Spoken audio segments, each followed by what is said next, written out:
तो आज की हमारी कहानी है एक माँ की ममता। एक रात मनोज बाबू अपनी पत्नी मोना के साथ शादी की पार्टी से अपने घर को लौट रहे थे।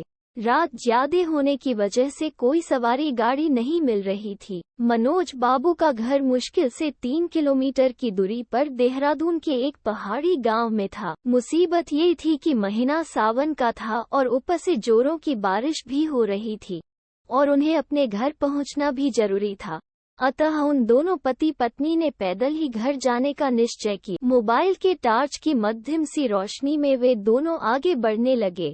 वे अभी आधी दूर ही गए थे कि जोर से बिजली चमकी और बिजली की रोशनी में एक औरत का साया दिखा जो ठीक उनके सामने खड़ी थी। इस सुनसान सी सड़क पर रात के अंधेरे में अकेली औरत को देखकर उन्हें डर लगा और मन में तरह तरह के विचार आने लगे कि कहीं ये कोई, खैर जो भी हो देखा जाएगा। ऐसा सोचते हुए उन दोनों ने अपने कदम आगे बढ़ा दिए, लेकिन बिजली अब बार बार लगातार चमकने लगी थी और उस बिजली की चमक में वो औरत दूर से ही साफ साफ दिख रही थी।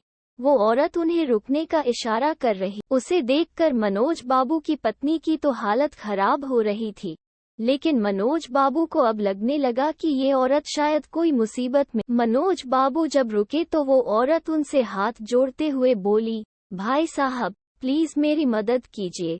तेज बारिश और पहाड़ी ढलान होने की वजह से मेरी गाड़ी का एक्सीडेंट हो गया है। मेरी गाड़ी इस पहाड़ी ढलान से नीचे गिर गई है। उसमें मेरी 1 साल की मासूम बच्ची है। प्लीज आप दोनों उसे बचा लीजिए। इतना कहते ही वो औरत आगे आगे चलने लगी और न चाहते हुए भी मनोज बाबू अपनी पत्नी के साथ उस औरत के पीछे पीछे चलने लगे। लेकिन एक अनजाने भय से उन दोनों का दिल जोर जोर से धड़क भी रहा था। जैसे ही वे दोनों पहाड़ी से नीचे उस गाड़ी के पास गए तो उन्होंने देखा कि गाड़ी में एक प्यारी सी मासूम बच्ची रो रही। मनोज बाबू ने बच्ची को गाड़ी से निकला तो पाया कि बच्ची बिल्कुल ठीक है। मनोज बाबू ने उस बच्ची को अपनी पत्नी की गोद में दे दिया। फिर मनोज बाबू को लगा कि ड्राइवर की सीट पर भी कोई है। जब वो आगे जाकर देखे तो उनके होश उड़ गए, क्योंकि ड्राइवर की सीट पर वही औरत खून से लात-पत होकर मरी पड़ी थी। मनोज बाबू को अब सब कुछ समझ में आ गया था। वे दोनों पति पत्नी बच्ची को अपने गोद में लेकर अपने घर की तरफ आगे बढ़ गए। रास्ते में उनकी पत्नी ने उनसे पूछा वो औरत कौन थी। फिर वो औरत दिखाई क्यों नहीं दी, कहीं वो कोई। मनोज बाबू बोले वो एक माँ थी, मरकर भी अपने बच्चों के लिए तड़पती है, जो वही एक माँ थी वो।